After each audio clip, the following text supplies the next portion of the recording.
Good morning, everybody. Good morning. This is a lot more nerve-wracking than a Broadway stage. My name is Lin-Manuel Miranda. I'm the composer of Hamilton.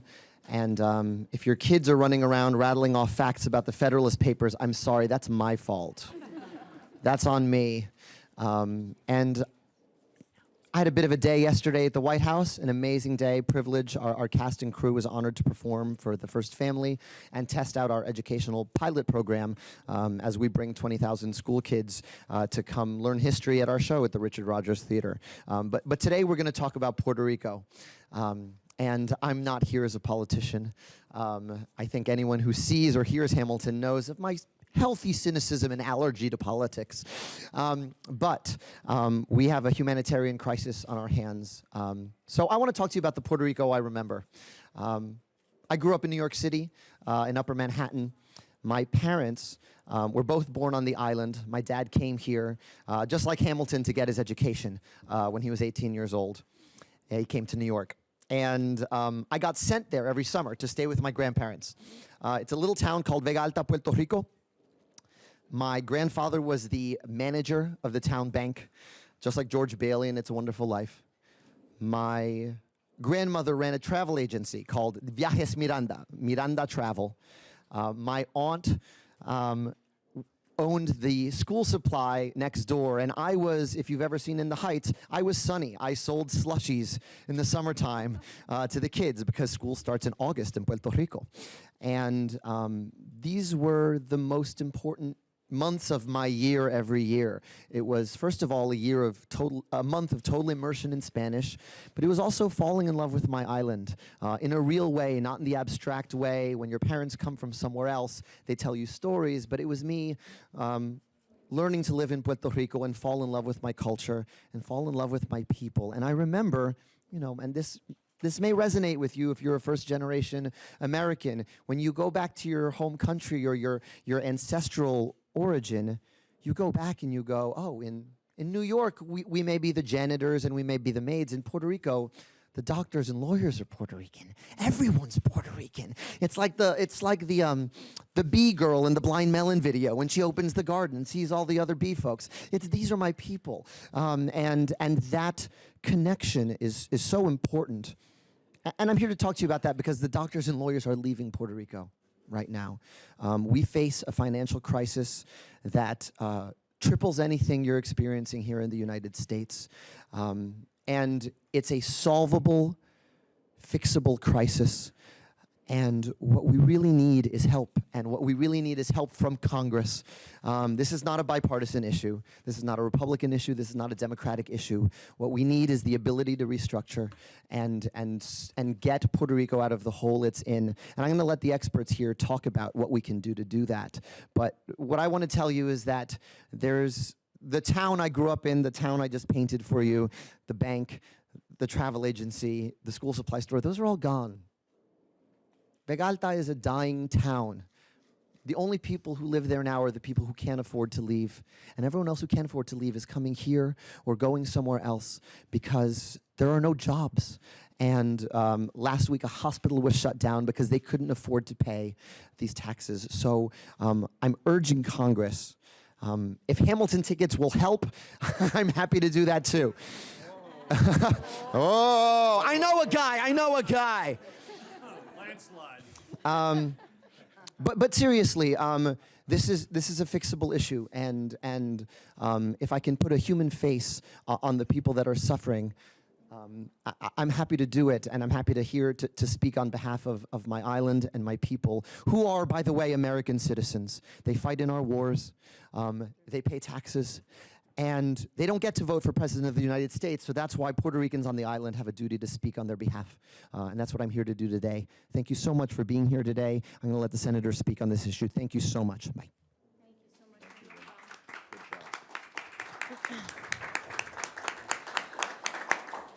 I just want to thank Lin-Manuel for using his voice to tell a story that needs to be told here in Congress. A story of a beautiful place that is part of our country, that American citizens are suffering. And I'm so grateful that he's willing to use his prominence, his reach, to tell that story to all of us here who have to respond to this crisis. I want to also thank my colleagues who are standing here with me, Senator Schumer, who obviously cares deeply about this issue and is going to make a difference in making sure we resolve this crisis. I want to thank Senator Warren, who is our leading expert in bankruptcy in the U.S. Senate today, and the fact that she is taking on a significant leadership role to make a difference here makes a huge difference. I want to thank my House colleagues, from our Democratic whip, Congressman Hoyer, to Congresswoman Velasquez Serrano, my colleagues Dick Blumenthal and Senator Nelson, our New York City advocates, Melissa Mark Viverito, and then all of the families and constituencies from Puerto Rico who are here to tell you their stories. Puerto Rico is a home to 3.5 million American citizens. They serve in our military. All of the 18-year-old males who live on Puerto Rico register for selective service. They get to vote in the presidential primary, but not the presidential general election. These are our American brothers and sisters. They don't have all the rights that other American citizens have. They don't have full access to all our federal programs. But these American citizens in Puerto Rico don't have access to some of the basic principles of a financial market and basic principles of our economy. They do not have full access to Medicare or Medicaid. They don't have full access to the Earned Income Tax Credit. They don't have full access to many things that the rest of us Americans enjoy every day. But perhaps the greatest thing and the greatest unfairness for Puerto Rico today is they have no economic safety net because of an act of Congress in 1984.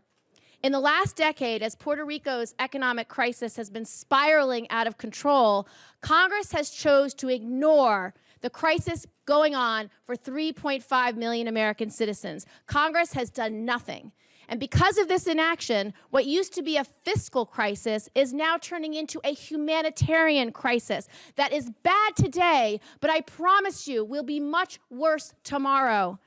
Last week, Puerto Rico's public power company shut off power to a hospital because the hospital couldn't pay his bills. Imagine that's your mother in intensive care. Imagine if it's your child who needs surgery. Those families had to leave the hospital. It took a court order to get the power back on. Puerto Rico owes $72 billion to its creditors and has no way to pay it. This crisis was not caused by the families in Puerto Rico. It was caused by misguided politicians over many decades, a fatal law passed by Congress in 1984, and Congress's continued inaction today. And it's been exacerbated by the action and advocacy of hedge fund billionaires. But the ones paying for this crisis are the innocent ones: children, seniors, hardworking families, teachers, doctors, nurses, our veterans. They are the ones bearing the burden of a collapsing economy. For parents, more than 150 schools have shut down. What are you going to do if your child is not in school? What are you going to do? Are you able to go to work? Are you able to pay your bills? Probably not. The island's only children's hospital can only offer substandard care today. Imagine your child having an emergency and what you would do. Seniors can no longer count on the health care they need to survive. First responders cannot even afford to fuel the vehicles they need to do their job, for police cars, for fire trucks. Businesses are losing workers, they're losing customers, they have no access to financing. Americans are suffering, and it's simply unacceptable. Congress has to act, and we have to come together to stop this economic crisis from turning into a dangerous, expensive, and tragic humanitarian disaster. So today, we are introducing legislation that would give Puerto Rico and all American citizens a way out of this crisis. We need to give Puerto Rico basic bankruptcy protection. This is the necessary first step if we want to prevent a full-blown collapse. There's too much debt, too many services have already been shut down, and there's nothing else to cut. Bankruptcy is the only solution, bankruptcy is not the only solution to Puerto Rico's economic crisis, but it is a necessary part of the solution. Businesses, individuals, and cities all have the right to declare bankruptcy across the United States, but the American territories do not because Congress decided to exclude them in 1984. Bankruptcy would give Puerto Rico a way to deal with its debts in a transparent and organized way instead of leading to chaos. Bankruptcy is not a bailout. Bankruptcy actually prevents a taxpayer bailout. So let's do the right thing. Let's treat the people of Puerto Rico as the American citizens that they are. Congress has created this problem, and Congress has to fix it. We have to pass this bill and allow Puerto Rico to declare bankruptcy. So our next speaker is Senator Elizabeth Warren. And as you know, Senator Warren, she is our leading expert on bankruptcy in the Capitol. She's the person who understands these issues inside and out, and she's one who fights for every hardworking American. Elizabeth? Thank you. Thank you, Kirsten. Now, these are tough circumstances that bring us here today, but I want to say a very special thank you to Senator Gillibrand, who has shown such terrific leadership on this, to Senator Schumer, to Senator Blumenthal, to Senator Nelson, and also to our friends from the House of Representatives who are over here. We must bring attention to this problem. And I also want to offer a very special welcome today. We have with us State Representative Carlos Gonzalez, who is here from Massachusetts, who will talk about his family back in Puerto Rico. And we have a very special guest, Jonathan Zamora Santiago, whom you see over here, who came here 7 months ago from Puerto Rico to try to earn money for his family and actually is headed back tonight.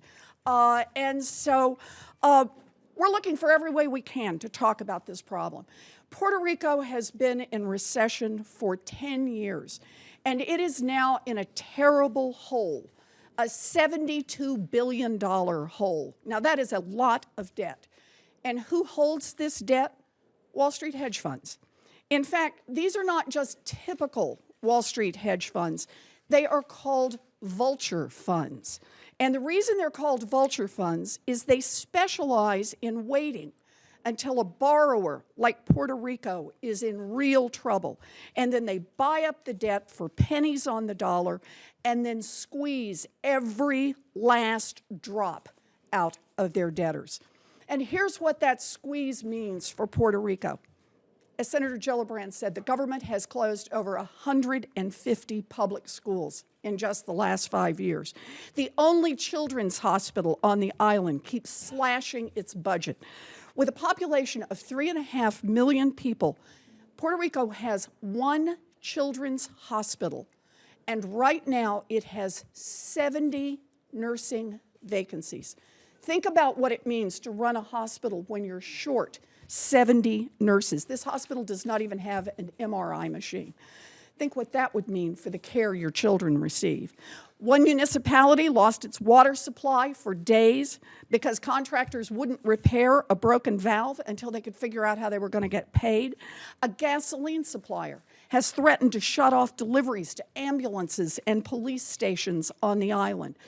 No government should be in this position. If Puerto Rico were a country, it would go to the IMF. If Puerto Rico were a city, it would declare bankruptcy under Chapter 9. But Puerto Rico can do neither because of inaction right here in the United States Congress. I am co-sponsoring Senator Menendez's Puerto Rico package and Senator Gillibrand's restructuring bill so that Puerto Rico will have an orderly process to be able to restructure its debt. Now, later this morning, you're going to hear firsthand from those in Massachusetts and from others about what this crisis means for working families. It is critical that we understand this in a personal way because it is time for Washington, both Congress and the Obama administration, to help out millions of our fellow Americans who are caught in an economic catastrophe. We are up against some powerful forces, but we are fighting for our families and for our values. And I know this, we don't win what we don't fight for. So let's stand up to the hedge funds and let's fight for our brothers and sisters in Puerto Rico. Thank you. Thank you. Senator Schumer. Well, thank you, Elizabeth, for those great words. Let me thank my dear friend and colleague, Senator Gillibrand, for pulling this great meeting together and fighting so hard for Puerto Rico. Senator Warren is just an expert on so many things, including bankruptcy. We met originally on a bankruptcy issue in terms of credit cards and that kind of stuff. I want to thank my colleagues in the Senate. Senator Nelson is here. Senator Blumenthal was here earlier. Oh, still here? Okay, he went to this side.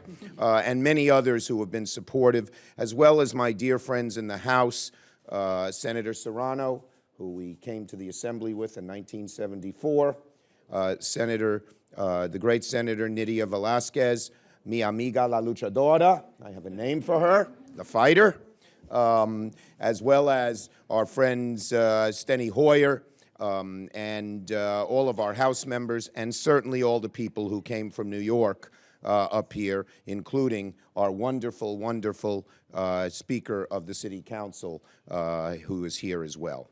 And finally, I want to thank Lynn because he has lent his stardom to an issue he cares about and can lend some force to. Lynn, if you would now go rap with Senator McConnell the way you rapped with the president yesterday, maybe things would happen. And I have a little thanks to him in addition to what he's done here. Lynn his first political experience was knocking doors on my campaign in '98. And just as we won that race, we're going to win this fight. So thank you. And his father, I can't neglect his father, a longtime friend of mine, Luis, who has been a mentor and guide and gives such great guidance to me and Kirsten and so many other New Yorkers as well. Now, and one more thing about Lynn. His stardom really helps us. And yes, I've had about 15 senators call me and want tickets to Hamilton. I read about that. Yeah. And they all went and they all loved it. So maybe we can make some little, let's keep doing that in regard. And his play was about the first Treasury Secretary who had to restructure debt. Alexander Hamilton didn't put his head in the ground. Alexander Hamilton didn't say we can have no system. Alexander Hamilton said we have to restructure our debt. Well, the person who plays him on Broadway is saying that today with all of us, and we say muchas gracias for that. Okay, the problem we all know. Innocent people are suffering. That's the number one problem. You can point your finger of blame at this government in Puerto Rico or that company in Puerto Rico. You can point your finger of blame at the Congress, which back then didn't do the right thing in '84.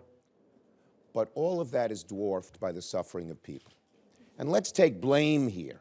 You know, one of my Republican colleagues said to me his position is all the general obligation bonds have to be paid off before we even help a single person. What kind of perverse logic is that? The bondholders knew they went in with risk. A family whose kid can't go to school anymore, or an elderly person who's in a hospital whose electricity is shut off, had nothing to do with taking risk. Why should they go behind the bondholders who knew they were playing a financial game, and sometimes they win and sometimes they lose? In this case, it is just unfair of some of our colleagues, mainly from the other side of the aisle, quite frankly, to say they're not going to entertain any solution that apportions the blame. No one says the people of Puerto Rico are not going to suffer under a solution, but at least distribute it in a fair way. At least make sure not all the burden of this terrible crisis falls on the shoulders of families. I like to quote my colleague, La Luchadora. She said, the thing you can't find on the stores of the shelves, the thing you can't find on the shelves of the stores in Puerto Rico, the only thing you can't find is suitcases, because everyone's leaving. And it's the people who can afford to leave, leaving all of those others behind. We believe that we should help American citizens wherever. Louisiana had flooding. Today, the president signed an order to help the people of Louisiana with flooding. They're not my constituency, but I believe that's the right thing to do. Okay? Same thing here. American citizens on the island of Puerto Rico are suffering. And we have to help in a fair way, in a way that avoids it from happening again. No one should say we should just shovel money at this problem, but in a way that at the very least, excuse me, okay.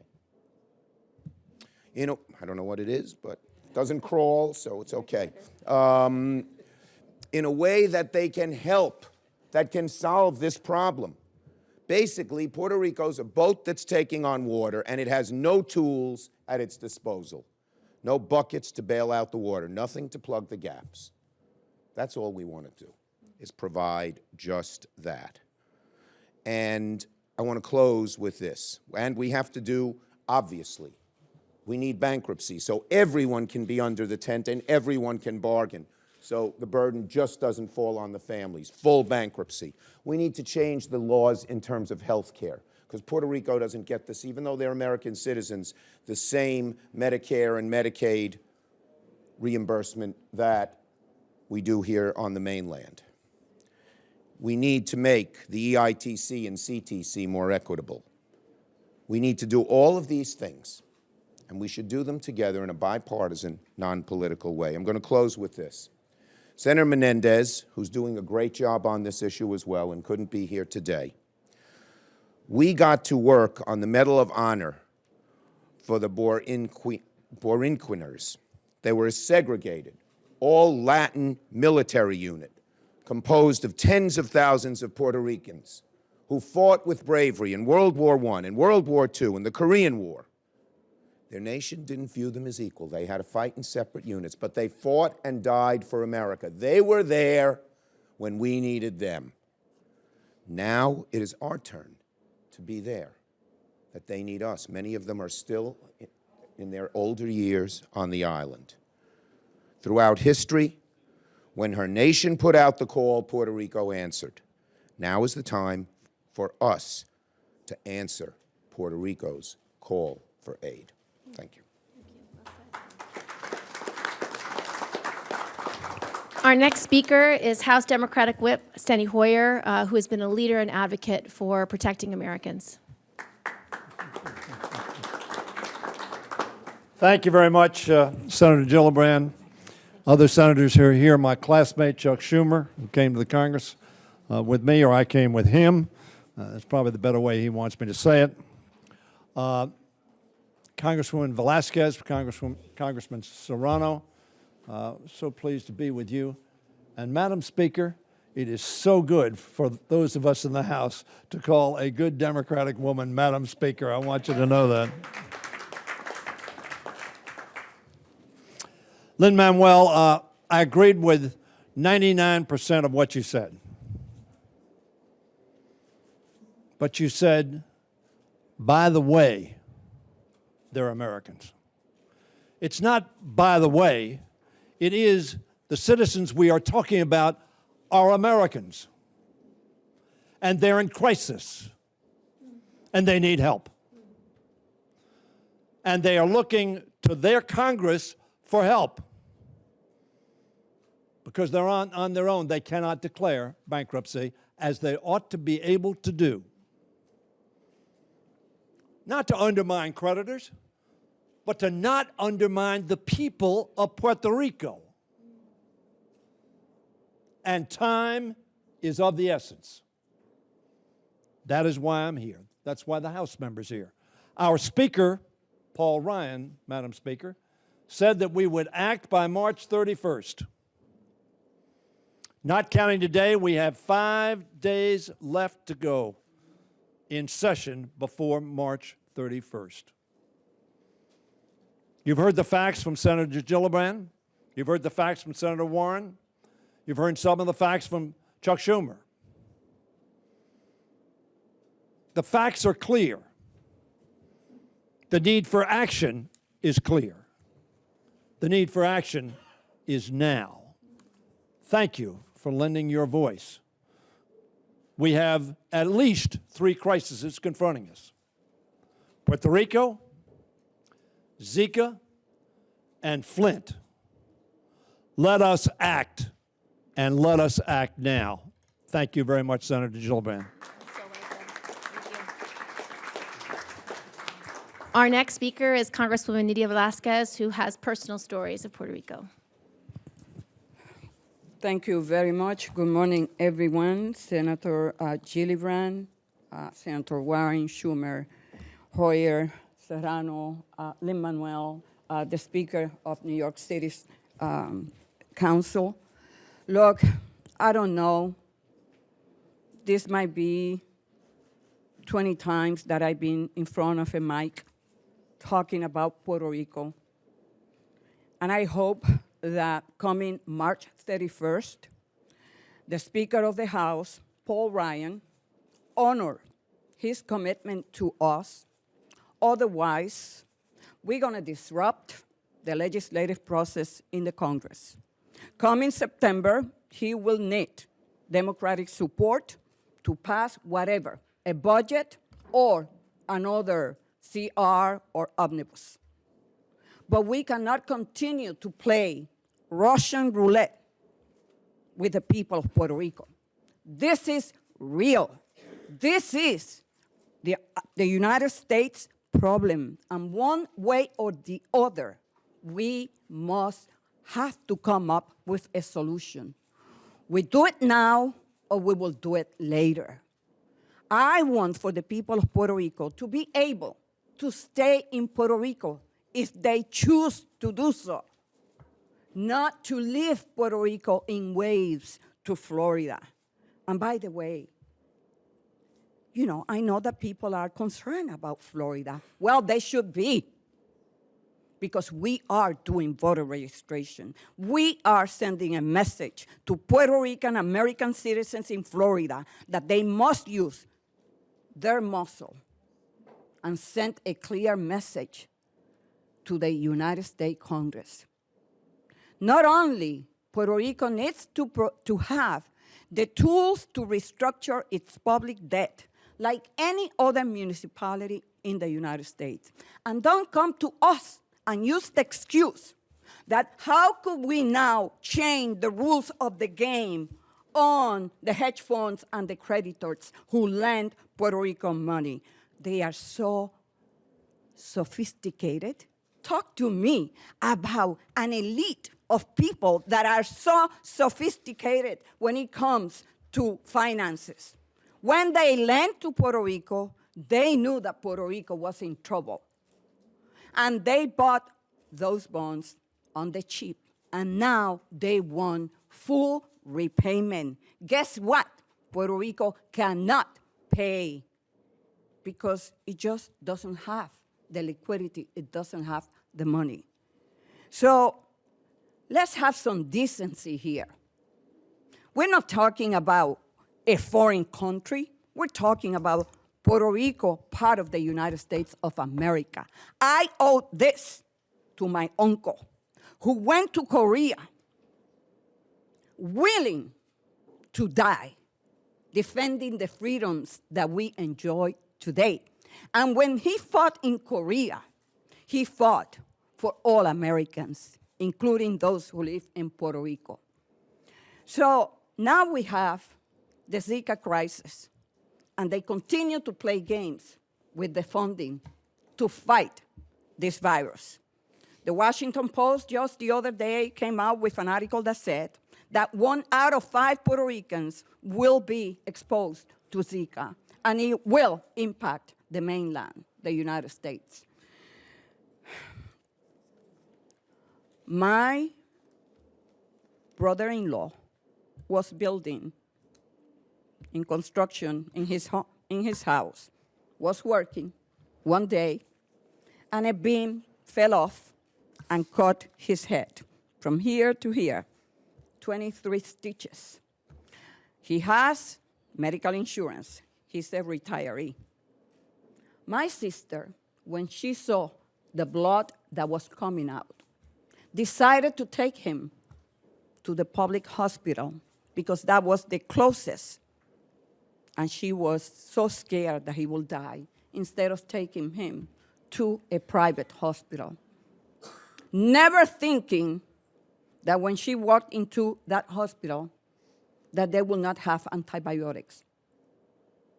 That day, when she called me, crying, I came over to Nancy Pelosi when we were voting with tears in my eyes, crying, telling her, we gotta do something. I just can't believe that this is happening. The people of Puerto Rico deserve better. And we will not rest until we provide the tools that they need. And by the way, when people in Congress continue to say that we cannot change the rules of the game, we have changed the rules of the game on the people of Puerto Rico time and time again. Puerto Rico enjoyed bankruptcy protection from 1933 to 1984. When we reformed the law, without explanation, Puerto Rico was left out. So who are changing the rules of the game? What Congress gives to Puerto Rico, it easily take it away. When we provided Section 936 to promote economic development in Puerto Rico, then we took it away. And when you trace back the collapse of the economy in Puerto Rico, it goes back to 1996, the same day, the same year that Section 936 tax incentives were repealed in Puerto Rico. So I want to thank everyone here and my colleagues in the House, and I will continue to say, I welcome every legislative action because we need to raise the volume to this injustice, and that we will not rest until we provide Puerto Rico with the tools that they need and they deserve. The children of Puerto Rico deserve better, and we will not accept anything less. Thank you. Thank you, Nydia. Our next speaker is Congressman Jose Serrano, who also fights so hard for hardworking Americans. Thank you, Senator, and thank you for continuing to add your voice to this struggle. I was born in Puerto Rico, and sometimes I wonder why this silly relationship that says that simply because I made a move to New York, I enjoy all kinds of rights, and if I move back to Puerto Rico, I lose all those rights. Some people think that's a conversation for another day, but I think that's a conversation for every day. As long as Puerto Rico is a colony of the United States, we will never enjoy, my cousins and my aunts will never enjoy full rights. So yes, we must fix what we're doing now, but in my opinion, we're putting a Band-Aid on a bigger problem. The bigger problem is this misguided relationship that doesn't treat us equally. Some people will become American citizens and vote for president before Puerto Ricans get their full rights. That's just a fact of life, and we have to do it. Lynn, I want to thank you. Thank you. And if your show ever goes on TV or movies, I once played a judge on Law and Order, and this is my better side. But I just want to thank you. When I see your father, I realize that I saw you as a baby, and I'm so proud of you. You're living proof of what Puerto Ricans can do on the island and what Puerto Ricans can do here on the island of Manhattan. And you're living proof. And he and I go back so long that we think we have ties older than you. And I think I'm wearing one today. This is a crisis for the United States. You know, Puerto Rico is treated equally only once. Once every so many years. And you know what it is? When they're taking people to war. When they're taking people to war, every Puerto Rican is equal. When they come back, the Veterans Hospital in Puerto Rico don't get the same benefits as the Veterans Hospitals in the States. Why is the place where you live has more strength than your citizenship? I was brought up in the schools of the South Bronx to believe that there was nothing stronger in the American way of life than the citizenship. So you're telling me because you live on an island that's not a state, on an island that is not an independent nation, your citizenship is worth less than mine? And because I was brought to New York, my citizenship is worth more than my cousins? That is not unfair. That's unfair, that's unjust, and that's not the right thing. But I'd like to speak for a second to those of you who are not Puerto Rican, or who have no Puerto Rican relationships. This is your fight too, because this is about American citizens. And what affects Puerto Rico will affect the United States. Keep in mind that when the United States gets a cold, Puerto Rico gets pneumonia. Well, this time it may be the opposite way, that Puerto Rico will affect Wall Street, will affect the economy, because you can't have one part of the United States falling apart. And lastly, Puerto Ricans never question their loyalty to this country. Why do we always question our help? I'm on the Appropriations Committee. Are you ready for this? When we were doing Obamacare, and yes, I call it Obamacare because I want him to get credit for it. When we were doing Obamacare, I was asked, how about Puerto Rico? They said, well, we don't have any money left over. We didn't have a tap on how much money. We were supposed to spend until we couldn't spend anymore, and then we were supposed to get together and agree on it. But Puerto Rico was always an afterthought, an afterthought, an afterthought. It can't be. Nadia has been fighting this battle. We all have. But you know, those who wanted to hurt Puerto Rico have made one terrible mistake. They have united the Puerto Rican community in the 50 states like never before. We are ready for all kinds of battles, political and otherwise, and we do it for the place I live, called the Bronx, and the Puerto Ricans who live there. I do it for my grandchildren that were born in New York. I do it for my children that were born of Puerto Rican parents in New York. And I do it for the place that I was born, for Mayagüez, for that barrio that I left, el Barrio Paris. That's always in my heart. And I am a congressman for two places, for Puerto Rico and for the Bronx, New York. Thank you so much. God bless. Thank you. Our next speaker is Senator Richard Blumenthal, who not only is a former Attorney General, but an expert on these issues. Senator Blumenthal. Thank you. Thank you, Senator Gillibrand, for your leadership. It has been a remarkable example of courage and strength. And, you know, around here, Lin-Manuel, we have a saying that sometimes everybody has, that everything has been said, but not everyone has said it.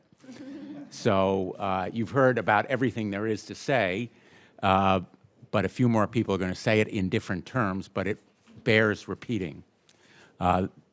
Senator Gillibrand and I visited the Buccaneers in their headquarters, and Representative Velasquez was with us. I was proud to be the leading sponsor of the Congressional Medal for the Buccaneers, and I went to the White House when the president signed that legislation. And I will tell you, there are no people more proud and patriotic than the people of Puerto Rico. They are proud to be Americans. And what tremendous injustice to treat them as third-class citizens. Everybody knows they're citizens. They're being treated as third-class citizens. If this were a natural disaster like a hurricane or a tornado, there would be aid because the wounds would be visible immediately. These wounds are equally visible in the children who cannot get to school, in the hospitals that cannot provide medicine, in the utilities that cannot provide power. The effects are cascading. They multiply on each other because economically, Puerto Rico cannot survive on the present path. So the question is, who will gain if the island goes into bankruptcy? And the answer is the lawyers. The lawyers are the ones who will be embroiled in endless litigation and in costly and time-consuming disputes that will only increase the cost to Puerto Rico. There is a path forward, and I'm here to say that I'm encouraged by the House bill that has the essential elements of short-term restructuring and a path forward toward resolving the debts. We have two great proposals in the Senate, Senator Gillibrand's bill, Senator Menendez's. We have the possibility of combining all of them. There is a path forward, and there is nothing partisan about what needs to be done. It has to be bipartisan and recognize that the looming disaster in Puerto Rico is one that will be on all of our consciences if it comes. And we all bear a responsibility to be part of the solution, not part of the problem. Thank you very much to Senator Gillibrand for leading us in this effort. Our next speaker is Senator Bill Nelson, and as our senator from Florida understands the intensity of this crisis. Buenos días, muchísimas gracias por la oportunidad de hablar con ustedes. Hay muchas personas, hay muchos puertorriqueños in Florida. And therefore, I consider it my representation of the island as well. Nydia, I hope what we have is the Republicans blocking us.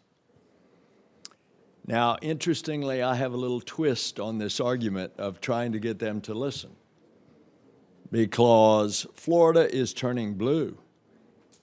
And the more Puerto Ricans that come to Florida means that it's going to turn all the more blue. But the sad thing about that is it's the brain drain from the island. It is the doctors, the lawyers, the accountants, the hospital technicians, the nurses, the teachers that are leaving the island and coming to Florida. That's not good for the island, which is an island of American citizens. And you've heard the stories here, I won't repeat. But it's time for us, I'm not worried about us. It's time for the Republicans in Congress to do the right thing. Thank you. Our next speaker is New York City Council Speaker Melissa Mark Viverito, who not only speaks very passionately about this issue, but also has endured this crisis personally. Thank you, Senator, and to all my colleagues that are here, and Lin-Manuel, thank you for your strong voice being added to this conversation, and Congresswoman Velázquez and Serrano. Senator Gillibrand, you have been a very strong, outspoken advocate for Puerto Rico, El Caño Martín Peña, and now the fiscal crisis. So thank you, and to you and Senator Warren, who are now standing once again with the Puerto Rican people when we need it the most. This really means so much to us, and it really touches many of us. You know, Congressman Serrano said something that made me kind of reevaluate my thinking here. Both my parents, mother and father, were born and raised in New York City and decided to return to the island. To think that having been born and raised in New York, my father enlisted in the Army after graduating high school, served in the Army, got his medical degree, decided to go back to the island of his family, of his parents, and my mother doing the same when she was graduating high school or in high school.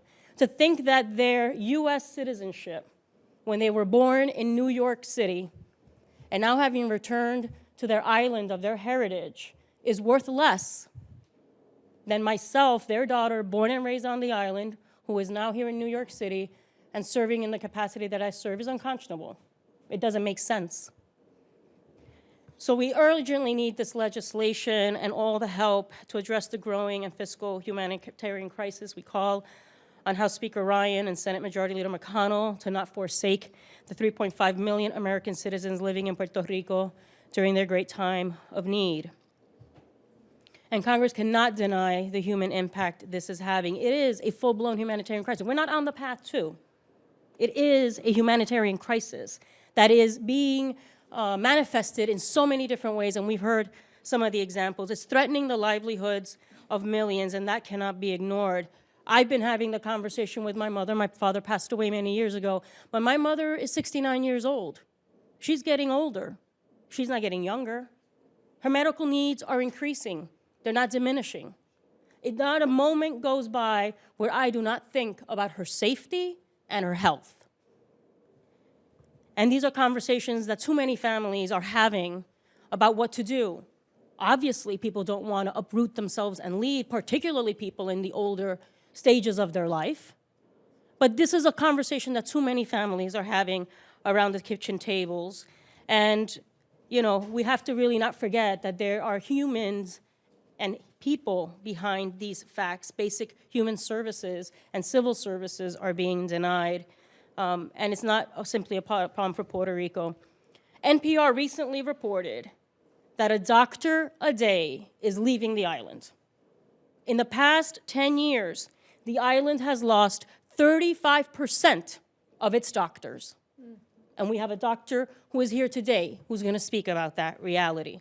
That is, again, a crisis. The human aspect, the medical system is in chaos, and it is happening as we speak. So this legal framework is not a bailout. It is a path that will help the island restructure its debt. We talked about the same Medicare, Medicaid payments, the earned income tax credit. We need a hardship exemption from the Jones Act. That also would help the island. We need all this support in order to be able to succeed. So I want to thank Senator Gillibrand. You have stood strong with us, and it means a lot. This is something that's very personal to me. I'm not an emotional person, but on this issue, it's hard not to become emotional because so many people are impacted. If you don't mind, I would just like to say very few words in Spanish because I know we have Spanish media here. Estamos unidos aquí para hacer un llamado al Congreso para que actúe de inmediato y de las protecciones necesarias para atender la crisis humanitaria que existe en Puerto Rico. Este es el momento de actuar. Puerto Rico tiene que ser una prioridad. Si no se actúa ahora, la crisis se agravará y tendrá consecuencias terribles allá y acá. Puerto Rico debe poder declarar la bancarrota y reestructurar su deuda, así como el Congreso debe otorgar paridad en los desembolsos de los programas de Medicare y Medicaid. Y por eso agradezco a la senadora Gillibrand y Warren por radicar esta medida que se presenta hoy y a los senadores y congresistas que están apoyándola. Muchas gracias. Thank you, Senator. Thank you so much. Our next speaker is Commander William Nazario from the Military Order of the Purple Heart.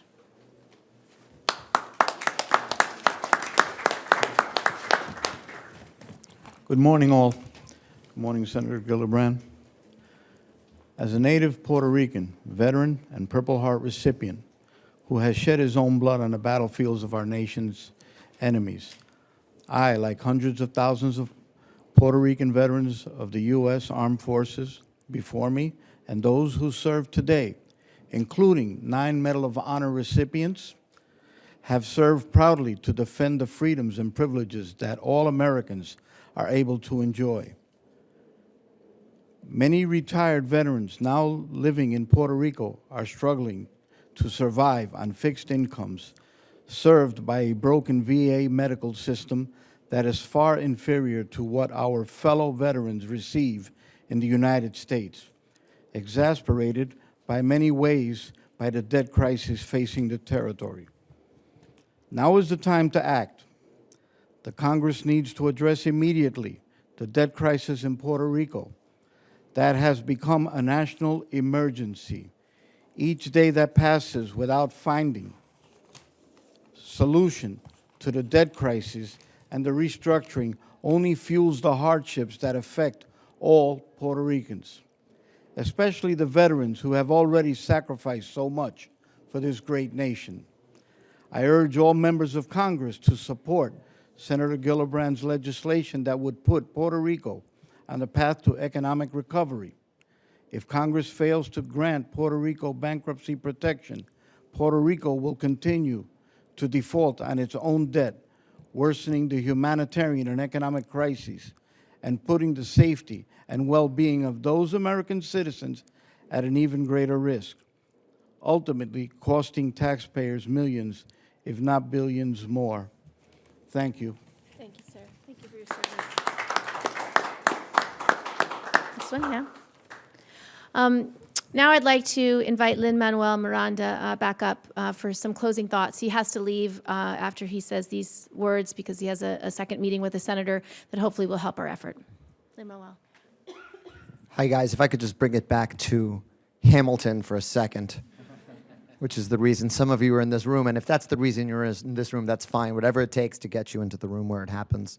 I picked up that book at random when I was writing it, when I was on vacation. And I got to the part where a hurricane destroys Hamilton's island of St. Croix.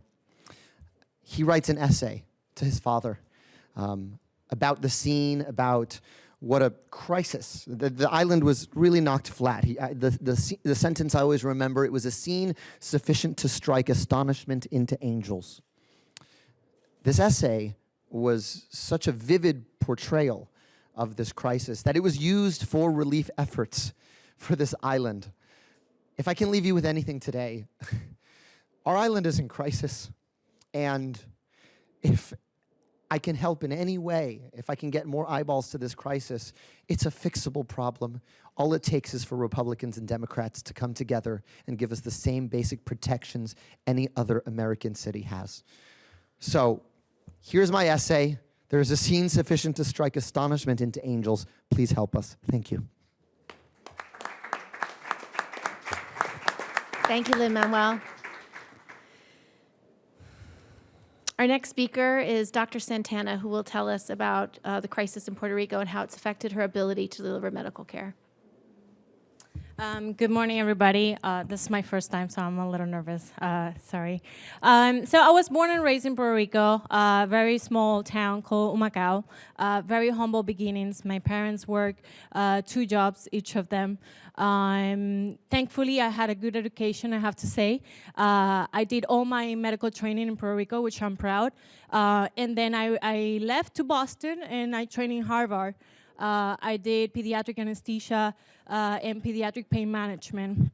I returned in 2010 because I want to give some of what I have learned and to help my people.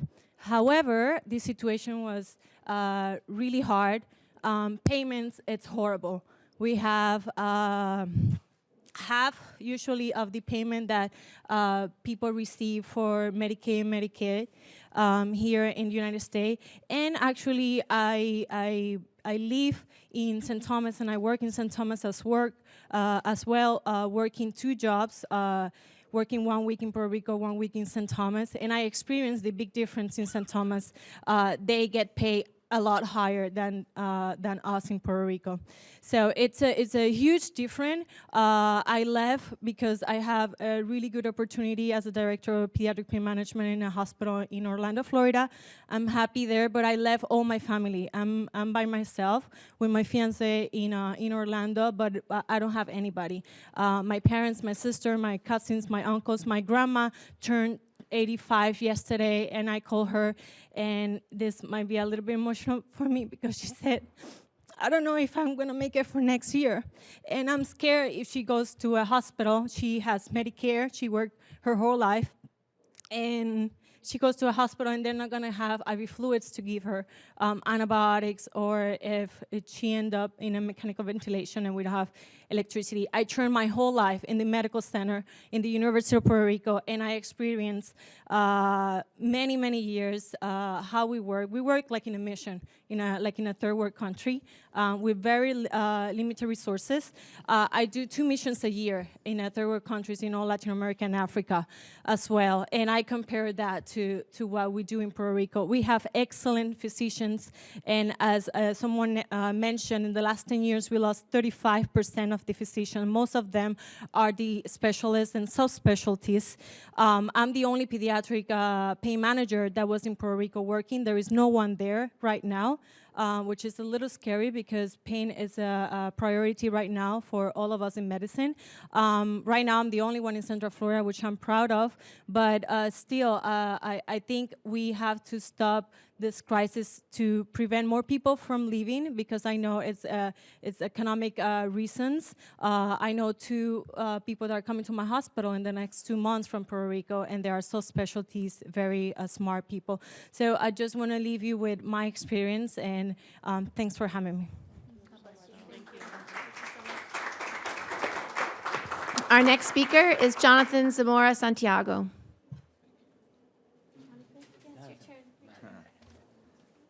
Buenos días, mi nombre es Jonathan Zamora, vengo del pueblo de la Junta, cerca de Ponce. My name is Jonathan Zamora Santiago. I'm from a Junta, a town near Ponce. Realicé mi 4º año, quise estudiar radiología, no pude, los cuales no tenía el dinero para poder llegar a la escuela, pagar los estudios, etc. Tuve que salir a limpiar el patio para poder llevar comida a mi casa. After I finished high school, I wanted to study radiology in college, but wasn't able to because I didn't have the money. So when I went to look for a job, all I could find was work cleaning yards, which is not steady work. Tengo 14 hermanos. Me puse a analizar las cosas bien. De los 14, solo uno tiene un empleo fijo. Más ninguno. Tuve que pensar en un mejor bienestar para mí y mi familia. Decidí salir afuera a buscar un mejor bienestar. Out of my 14 siblings, only one has a steady job, so I had to figure out what to do, and I finally decided I had to leave the island to find a living. La cual llegué a Boston, trabajo en el aeropuerto Logan. Ahora pues por lo menos tengo alguito para poder resolverle a mis familiares que están en Puerto Rico. Y de verdad hay que tomar acción con Puerto Rico. La criminalidad está subiendo debido a que todo el mundo está desesperado. No hay dinero, no hay trabajo. So, hay que tomar acción. So I ended up at Logan, working at Logan Airport, cleaning airplanes. It's not necessarily the best situation, but it at least allows me to give my family some help. Puerto Rico needs help. ¿Qué fue lo que tú dijiste? La criminalidad, gracias. The crime rate is going up a lot because people are desperate and have no other outlet for economic outlet.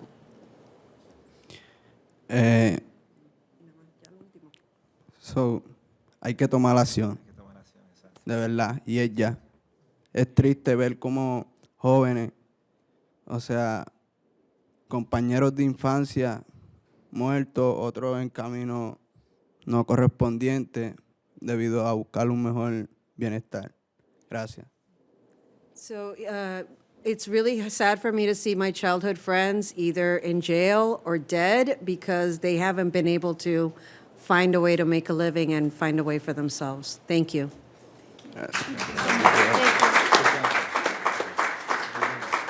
Our next speaker is State Representative Carlos Gonzalez. Thank you. And I too have family in Puerto Rico.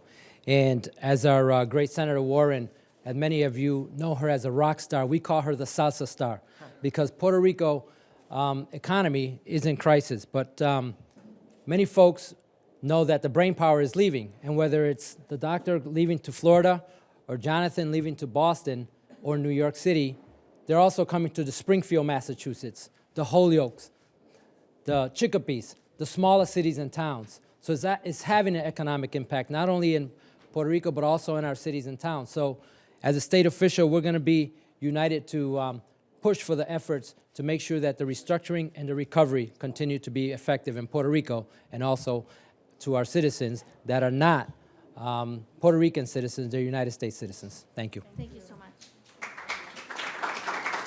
Our next speaker is Hispanic Federation President Jose Calderon. Thank you, Senator. Thank you so much for your great leadership. And so you've heard a lot today around the impact that this is having on people's lives. What we have not heard, and I want to put into context why this debt is unpayable. It's over $72 billion. And so just so you know, 35% or more than 1/3 of the Puerto Rican government's revenue, the money that it takes in, is going to pay this debt. 35%. The average state spends about 5% on debt obligations, and a stressed state, a failed state, a state in crisis or a locality in crisis spends 12%. Puerto Rico is spending 35%. And that's going to grow, folks. It's going to grow as people leave the island. It's going to grow as there's a shrinking tax base. And that's what's called, in economic terms, a death spiral. where it comes to a point where you can't recover financially from that. And this is why Puerto Rico needs the tools and the power from Congress to restructure its debt. There is no other solution, right? Puerto Rico has done more than its fair share at this point. We talked about the closing down of hundreds of schools and firehouses, mass public layoffs, a significant loss of the island's medical infrastructure, and a huge decline in its population. In fact, over 10% of the population has left since 2006, 10%, and that number is going to grow exponentially over the next couple of years. It's unsustainable. So we are here to say, Congress, you need to act because there's no other way. And these are American citizens at the end of the day, right? And it's not by the way, they are American citizens. So finally, I want to say that our national movement fighting for economic justice for Puerto Rico is not just following intently what's happening in the House. We're organizing. We are registering voters in Florida and Ohio and across the nation to make sure that Congress understands how important this issue is to us, the 5 million Puerto Ricans that are here in the United States, the 58 million Latinos that are here in the United States, and all Americans, right? And we want to make sure that they understand that they will be held accountable for what they do and how they respond to our Puerto Rican brothers and sisters during their time of greatest need.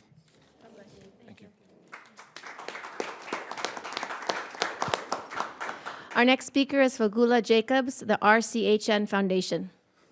Good morning, everyone. Thank you very much, Senator, for inviting me. I'm Fagula Jacobs. I'm from the RCHN Community Health Foundation, and we're a foundation that supports community health centers across the country. And I think many of you are familiar with health centers. What health centers do is they provide very high-quality health care, primary care services primarily, but also services that help people get care they need. They do it in a cost-effective way, and they provide that care to people irrespective of whether or not they can pay for those services or are covered by insurance. There are 20 community health centers in Puerto Rico, and they provide care at approximately 70 different locations across the island. So they are really essential to the healthcare safety net. And you've heard several other speakers talk about some of what's happened in the healthcare crisis with respect to physicians, with respect to hospitals, and I just want to give you a little bit of a picture of health centers in Puerto Rico. So health centers serve 1 in 10 people in Puerto Rico, which is a huge proportion of people. It's about 350,000 people a year, and they provide all manner of services, whether it's pediatric services, dental, mental health, primary care services, and again, do it very, very effectively. But because of differences in how health centers are reimbursed, they are under-reimbursed in Puerto Rico. Because of Medicare and Medicaid policy in Puerto Rico, health centers have really struggled. And the crisis for health centers has been deepened by this economic crisis. It's been deepened by the departure of health professionals. We've heard Dr. Santana and others talk about this. 4,000 health professionals have left the island in the past couple of years. So what I want to urge you to think about as we think about Puerto Rico is when health centers are at risk, health care is at risk. And when health care is at risk, health is at risk. And that means that people are at risk. So really, this is a humanitarian situation, and I'd like you to think about it from the perspective not only of specialty services and specialty care, but basic, essential care that affects people's day-to-day lives. Thank you very much. Thank you. We're happy to answer all on-topic questions. Senator Newman, could you tell us, now there are 2 bills in the Senate, if I'm not mistaken, together with Senator Menendez, and there's a bill in the House. Now, Speaker Ryan has self-imposed this deadline of March 31st. I was talking to Congresswoman Velasquez. She was talking a little bit about maybe seeing the road beyond March 31st. Is that what you see more realistically, that the House would advance something later? Well, we're urging action now, and the one consistent theme between all bills and all advocacy is you need bankruptcy protection. There are many more things that can be done that would be helpful to this crisis, but the one aspect that everyone agrees on is there must be bankruptcy protection. So what Speaker Ryan chooses to do, I don't know. But as you heard from the members of the House, they are going to act. They're going to act now. They're going to exert enormous pressure on their colleagues because the next payment's due in May, and if they can't meet that payment, the crisis just deepens, and it is a continuous cycle, as they called it, a death spiral of horrible outcomes for the people of Puerto Rico. So we're here to advocate for bankruptcy protection because it's something we all know must happen, but all of us will support other efforts as well. Is the control board going to be the main? We'll see. No, I don't think so. I think the members of the committees who are working on this will come together in a bipartisan piece of legislation. What we are here to talk about is why bankruptcy is so important and must be part of the package. Yeah, go ahead. Have you spoken to Leader McConnell about this, and has he given you any sense of when maybe the Senate might act on any legislation? My sense is, and I haven't spoken to him directly, my sense is that they've been allowing the committees to work. This is a jurisdictional issue for both the Interior Committee as well as for Resources and Interior Resources, but also for Judiciary. So both committees have been working on their pieces of this legislation for a long time now. And so we wanted to create some advocacy around what's actually happening on the island, why this is a humanitarian crisis and needs action now, and what part is so essential to any final bill. Without this bankruptcy protection, there can be no solution that actually addresses the crisis at its core.